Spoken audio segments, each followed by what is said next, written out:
Super star Krishna నటించినటువంటి శాంతి సందేశం cinema 2004 సంవత్సరం జూలై 9వ తేదీన రిలీజ్ అయింది. ఈ సినిమా ఒక కమర్షియల్ హీరో భక్తిరస ప్రధానమైన చిత్రంలో అందులోనూ ఒక జీసస్ క్రైస్ట్గా నటించడం అనేది సాహసోపేతమైన నిర్ణయం. ఈ నిర్ణయానికి మరొక కారణం ఎందుకని చెప్తున్నానంటే, కృష్ణ అనేటప్పటికీ డైలాగ్ డెలివరీకి మారుపేరు సూపర్ స్టార్ కృష్ణ. ఇక్కడికి వచ్చేటప్పటికి ఈ డైలాగ్స్ వచ్చేటప్పటికి అల్లూరి సీతారామరాజు సినిమా తీసుకోండి, ఆయన డైలాగ్స్ ఎలా అంటే ఫెరోషియస్గా ఉంటాయి. మరి కరుణామయుడి సినిమా కనుక చూసుకుంటే అక్కడ విజయ్ చంద్ర నటించారు జీసస్ క్రైస్ట్ కింద. చాలా మధురమైనటువంటి డైలాగులు కరుణారసభరితంగా ఉంటాయి. ఇక కృష్ణకి సంశయాత్మకమైన పాత్ర ఏంటంటే, ఓ పక్కనేమో అటు సూపర్ స్టార్గా ఇటు ఇమిటేట్ చేయలేరు విజయ్ చంద్ర, ఓ పక్కనేమో ఫెరోషియస్ డైలాగులు చెప్పడానిక ఇది జీసస్ క్రైస్ట్ పాత్ర. కాబట్టి ఈ డైలాగ్ డెలివరీ ఇలా చెప్పాలి అనేటువంటి ఆ సంశయాన్ని ఆయన చాలా చక్కగా అధిగమించి తనకైన మాడ్యులేషన్తో బ్రహ్మాండంగా డైలాగులు చెప్పి మెప్పించారు ఆ సినిమాలో. అదొక క్రిటికల్ రోల్ని ఆయన పెంచి మధురంగా మెప్పించారు. ఇంకా ఈ సినిమా ఎందుకు తీశారు, తీయవలసిన అవసరం ఏంటి అని నాకు డౌట్ వచ్చింది. నేను యూట్యూబ్ అంతా వెతికాను, దీని మీద ఏమైనా వీడియోస్ దొరుకుతాయా, ఎవరైనా చెప్పారా అని. కానీ దురదృష్టవశాత్తు ఏదో చిన్న చిన్న వీడియోలు ఒకటో రెండో తప్ప పెద్ద ఇన్ఫర్మేషన్ నాకు ఏది దొరకలేదు. అప్పుడు నాకు అనిపించింది ఏంటంటే, సూపర్ స్టార్ కృష్ణకి సంబంధించినటువంటి ఇన్ఫర్మేషన్ చాలా విషయాల్లో యూట్యూబ్లో అవైలబిలిటీ లేవు. అందుకే ఆ రోజే నేను ఒక నిర్ణయం తీసుకున్నాను, ఎట్టి పరిస్థితుల్లోనూ అందరి హీరోలకి సంబంధించిన ఇన్ఫర్మేషను నేను ఇవ్వాలి, వాళ్ళందరికీ కూడా వాళ్ళ అభిమానులకి మెప్పించాలి అనే ఉద్దేశంతో ఈ వీడియో చేయడం నేను జరుగుతుంది. ఇది మీకు నచ్చిందా మీరు కామెంట్స్ రూపంలో నాకు తెలియచేయండి. అలాగే ఇంకేదైనా ఇన్ఫర్మేషన్ ఉన్నా కూడా మీరు నాకు ఇస్తే నేను వచ్చే వీడియోస్లో కూడా పొందుపరిచి మీకు అందజేస్తాను. ఇది ఒక బృహత్తరమైనటువంటి ప్రయత్నం, ఇది భావితరాల వాళ్ళకి ఉపయోగపడుతుంది, నెక్స్ట్ జనరేషన్ సినిమా నిర్మాతలకి దర్శకులకి కూడా ఉపయోగపడుతుంది. అలాగే ఈనాడు ఒక నటులు అవుదాం అనుకున్న వాళ్ళకు కూడా ఇది ఉపయోగపడుతుంది. ఇంకా అసలు ఈ సినిమా నిర్మాణం ఎలా జరిగింది, అసలు ఈ సినిమా తీయాలన్న ఆలోచన కృష్ణకి ఎలా వచ్చింది, ఇది కేఏ పాల్ మీకు అందరికీ తెలుసు. ఈరోజు కనుక చూసుకుంటే ఆయన రాజకీయాల్లో కూడా ఉన్నారు. ఈయన కృష్ణకి అభిమాని, చిన్నప్పటి నుంచి కూడా కృష్ణ సినిమా చూసేవారు. ఈ సినిమా గురించి ఆయన ఒక మనసు నిండా ఒక అంకిత భావంతో ఉండేవాళ్ళు అనమాట. అంటే కృష్ణ మీద అభిమానంతో చిన్నప్పటి నుంచి కూడా ఈయనతో ఎలాగైనా సరే ఒక సినిమా తీద్దాము అనేటువంటి ఒక ఆలోచన ఉండేది. ఇలాగ 26 సంవత్సరాలు బట్టి కూడా వీళ్ళకి మంచి పరిచయం ఏర్పడింది. ఒక శాంతి సభకి వీళ్ళు వెళ్ళి ఆ శాంతి సభలో పార్టిసిపేషన్ చేయమని ఆహ్వానిస్తే కృష్ణ వెళ్ళి ఆయన స్పీచెస్ విని ఆయన కూడా ఆకర్షితులయ్యారు. అప్పటికి ఎప్పుడంటే 2004 సంవత్సరం ఈ సినిమా రిలీజ్ అయ్యే టైంకి కేఏ పాల్ ప్రభ దేశం అంతా కాదు ప్రపంచవ్యాప్తంగా వెలుగొందుతోంది. దేశ విదేశ నాయకులంతా కూడా ఆయనకి అపాయింట్మెంట్స్ ఇచ్చేవాళ్ళు. ఇప్పుడైతే ఆయన ఏదో కొంచెం జోకర్ కింద చూస్తున్నారు, కానీ ఆ రోజుల్లో మన రాష్ట్ర నాయకులే కాదు మన జాతీయ స్థాయిలో నాయకులు కూడా ఆయన అంటే చాలా అభిమానం చూపించేవాళ్ళు. ఆయన ప్రభ వెలుగుతోంది, ఆయనకు సొంత హెలికాప్టర్ అంటూ కూడా ఉండేది. అలాంటి రోజులు అవి. అలాగే విదేశాల్లో కూడా ప్రముఖులంతా కూడా ఆయనకి అపాయింట్మెంట్స్ ఇచ్చేవాళ్ళు. సో అలాంటి తరుణంలో ఒక శాంతి సభకి వెళ్ళినటువంటి కృష్ణ ఒకనొక సందర్భంలో ఇద్దరు పద్మాలయ స్టూడియోస్లో కలిసినప్పుడు ఈయన జీసస్ క్రైస్ట్ని ప్రస్తావన వచ్చింది. మీరు జీసస్ క్రైస్ట్ మీద ఎందుకు సినిమా తీయకూడదు అని అడిగారు. అప్పుడు కృష్ణ చెప్పారు, ఆల్రెడీ కరుణామయుడి సినిమా వచ్చేసింది కదా, మరి ఏం తీస్తాం అన్నప్పుడు అప్పుడు కేఏ పాల్ ఒక మాట చెప్పారు, మరి రాముడి మీద చాలా సినిమాలు వచ్చాయి కదా, కృష్ణుడి మీద చాలా సినిమాలు వచ్చాయి కదా, అలాగే జీసస్ మీద కూడా రకరకాల సినిమాలు వస్తాయి. బైబిల్ కథ అంతా ఒకటే అయినా మనం ప్రజెంట్ చేసే విధానంలో మార్పులు ఉంటాయి, అందులో చాలా ఉపకథలు ఉంటాయి, వాటిని మనం ఎందుకు తీయకూడదు అని చెప్పి అన్నప్పుడు కృష్ణలో కూడా ఒక ఆలోచన వచ్చింది. అవును, మనం ఎందుకు తీయకూడదు, ఇది మనమే ఎందుకు తీయకూడదు అన్న ఆలోచన వచ్చింది. అందుకనే శాఖమూరి మల్లికార్జునరావు నిర్మాతగా పద్మాలయ టెలిఫిల్మ్స్ బ్యానర్ మీద ఈ సినిమా తీద్దాము. ఈ సినిమా తీద్దాం అన్నప్పుడు ఎవరిని డైరెక్టర్గా పెడదాం. ఎప్పటి నుంచో తననే నమ్ముకొని ఉన్నటువంటి పి చంద్రశేఖర్ రెడ్డి డైరెక్టర్ అయితే బాగుంటుంది అనుకున్నారు.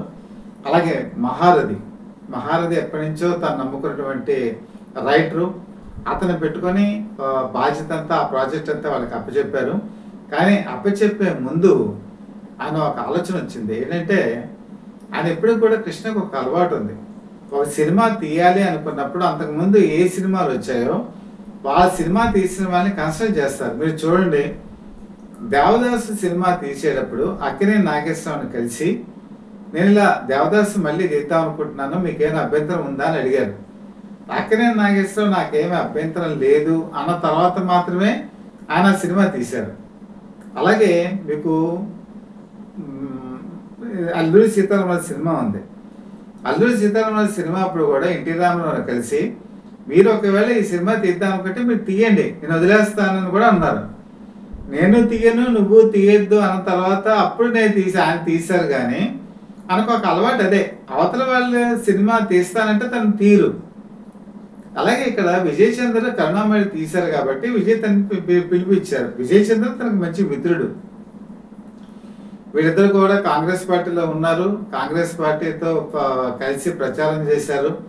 కాబట్టి ఈయన వెళ్ళి బాగా అడిగారు అనమాట, నేను ఇలా తీద్దాం అనుకుంటున్నాను, మీకేమైనా అభ్యంతరం ఉందంటే అభ్యంతరం ఏముంది, జీసస్ క్రైస్ట్ మీద సినిమా తీస్తే చాలా సంతోషం, మీరు తీయండి, చాలా బాగుంటుంది, కథ అనేది ఎప్పుడు కూడా కొత్తగా ఉంటుంది. అందులో నేను తీసింది 1978లో, నేను 5 సంవత్సరాల పాటు కష్టపడి తీశాను. అంటే 1973లో మొదలు పెట్టాను, నాకు డబ్బులు ఇబ్బందులు వచ్చాయి, చివరికి అది కష్టం మీద నేను దిగులతో కృషించిపోయాను. చివరికి ఆ దిగులతోనే క్లైమాక్స్కి వచ్చేటప్పటికి నా దవడలో అన్నీ కూడా పీక్కుపోయి నేను నిజంగా లాస్ట్ సన్నివేశాల్లో కనుక చూస్తే నాకు అనిపించింది ఏంటంటే క్రీస్తే నన్ను ఈ విధంగా మలిచాడా, ఒక శిల్పం చెక్కాడా అని నాకు అనిపించింది. లాస్ట్ సీన్స్ అయితే చాలా అద్భుతంగా వచ్చాయి. కాబట్టి మీకు ఆ క్రీస్తు ఎప్పుడు కూడా హెల్ప్ చేస్తాడు, మీరు తప్పకుండా ఆ పాత్రకి న్యాయం చేస్తారు, ప్రొసీడ్ అవ్వండి అని చెప్పి విజయ్ చంద్ర చెప్పడంతో అదే మనోధైర్యంతో కృష్ణ ఆ సినిమా ఉపక్రమించారు. ఇక్కడ గొప్పతనం ఏంటంటే నిజంగానే విజయ్ చంద్ర చెప్పినట్టు కృష్ణ ఈ సినిమా నిర్మాణం చేపట్టిన తర్వాత క్రీస్తు పుట్టినప్పటి నుంచి క్రీస్తుకు శిలువ వేసినంత వరకు కూడా కృష్ణ నటన ప్రతి స్టేజ్లో కూడా మరపురాని విధంగా ఉంటుంది. ఒక కోబాయిగా ఎలా అలరించారో, ఒక అల్లూరి సీతారామరాజుగా ఎలా అలరించారో, ఒక జీసస్ క్రైస్ట్గా అదే విధంగా భక్తిరస ప్రధానంగా అలరించారు. వందే మాతరం శ్రీనివాస్ అద్భుతమైన సంగీతం దీనికి సమకూర్చారు, కొన్ని పాటలు కూడా ఆయన పాడారు. అలాగే ఎస్పి బాలసుబ్రహ్మణ్యం దాని గానమాధుర్యాన్ని పెంచారు. ఈ సినిమాలో మరొక ప్రత్యేకత ఏంటంటే 11 మంది హీరోలు నటించారండి కృష్ణతో కలుపుకొని. అందులో కొన్ని పేర్లు ఏంటంటే నరసింహరాజు, అలాగే మీరు రంగనాథు, ఇలాంటి వాళ్ళందరూ ఉన్నారండి అందులో. ఆ 11 మంది హీరోల్లో వాళ్ళందరికీ కూడా ఒక అంకిత భావంతో పనిచేశారు.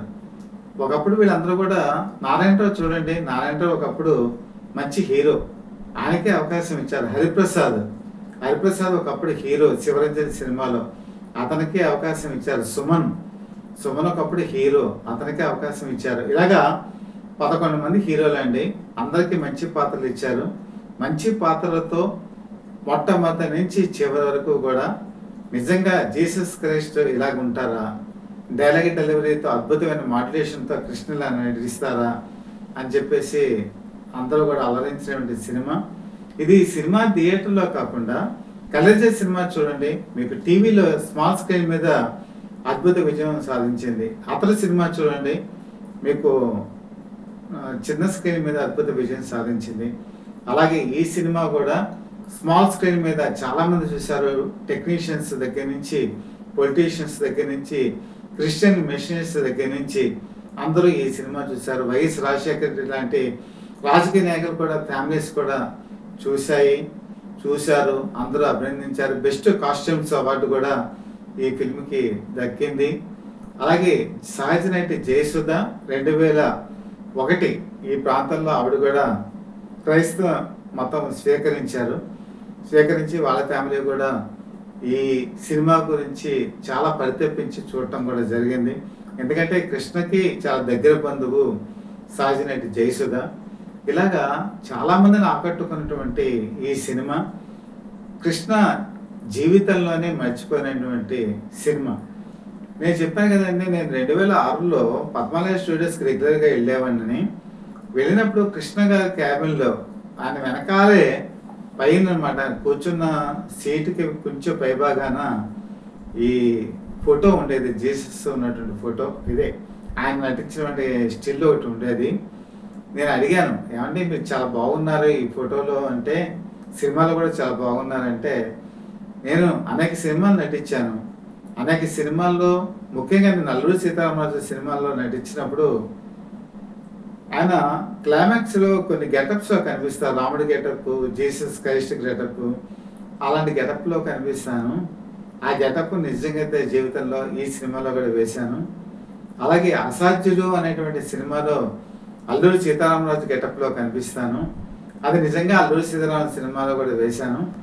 ఆ విధంగా నా కళని నేను నిజం చేసుకున్నానని నాకు చెప్పడం నాకు ఇప్పటికీ కూడా కళ్ళ ముందు కదలాడుతూ ఉంటుంది. ఆయన ఎన్నో మంచి పాత్రలు వేశారు. పైగా ఆయనకి అభిమానుల్లో కూడా బేసికల్గా ముస్లిమ్స్, క్రిస్టియన్స్ ఈ అభిమానులు ఎక్కువ. ఎందుకంటే ఎన్టీ రామారావు ఎక్కువ పౌరాణిక చిత్రాల్లో నటించేవారు. అందుకని అక్కడ ఎక్కువగా క్రిస్టియన్స్ వీళ్ళందరూ కూడా కృష్ణకి అభిమానులుగా ఏర్పడ్డారు. అందుకే ప్రేమ పక్షులు ఒకటి, శ్రీ రాజరాజేశ్వరి విలాస్ కాఫీ క్లబ్ ఒకటి, రామ్ రాబర్ట్ రహీం ఒకటి, ఇలాంటి ఫిల్మ్స్లో క్రిస్టియానిటీ ఆకర్షించేటువంటి క్యారెక్టర్స్ ఆయన చేశారు.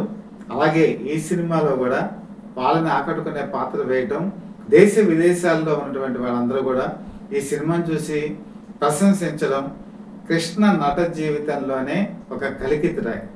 సో ఆయన మన మధ్య లేకపోయినా కూడా ఆయన పాత్రలు మన మధ్య సజీవంగా కదలాడుతూ ఉంటాయి. నేను చెప్పిన విషయాలు మీకు ఆకట్టుకుంటున్నాయా? మీకు ఆకట్టుకున్నట్టయితే ఒక లైక్ కొట్టండి, బెల్ ఐకాన్ ప్రెస్ చేసి సబ్స్క్రైబ్ చేసుకోండి. అలాగే మీరు ఇంకా ఫర్దర్గా మంచి మంచి విషయాలు కోరుకున్నట్టయితే నేను తప్పనిసరిగా మీకు అందజేస్తానని చెప్పి మనస్ఫూర్తిగా తెలియజేస్తూ, మీ మిత్రుడు శ్రేయోభిలాషి, అలాగే సత్యావర్ధ people live TV chief editor DVSS Krishnaprasad.